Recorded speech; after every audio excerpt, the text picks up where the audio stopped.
kausaban sa atong eleksyon. Ako kanunay naglaom, kabaguhan maangkon, bisan lisod ato gihapon himuon.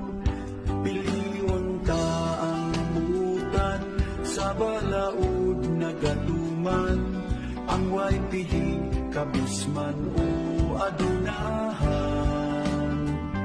Sa Diyos siya mahadlukon, kinaiyahan maampingon, kinabuhi alang kaniya bilinhon. Ang ayan nga kandidato, maugayon atong iboto, dili tungod lang kay kailang pamigo. Kung sa kwarta kita mudawan, ang mudaong basig mangawa, butal sa iyong konsyensya, dili tungod sa kwarta.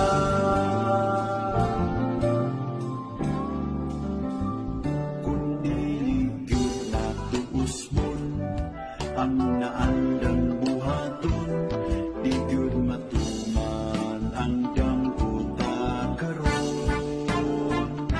Kung dunay angay basulon sa resulta sa eleksyon, walay lain kita ra gihapon. Pangandoy sa kadaghanan, mapili ang kasaligan, matinod anon o dili kawan. Matumanan atong damgo, kunang tanan makaanggo, nga kinahanglan buhaton unsay sakto.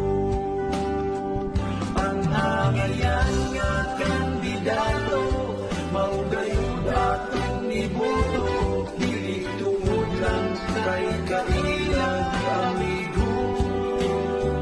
Kung sa kwarta kita mudawan, ang mudaong basig mangawan, butal sa iyong konsyensya, dili tungod sa kwarta.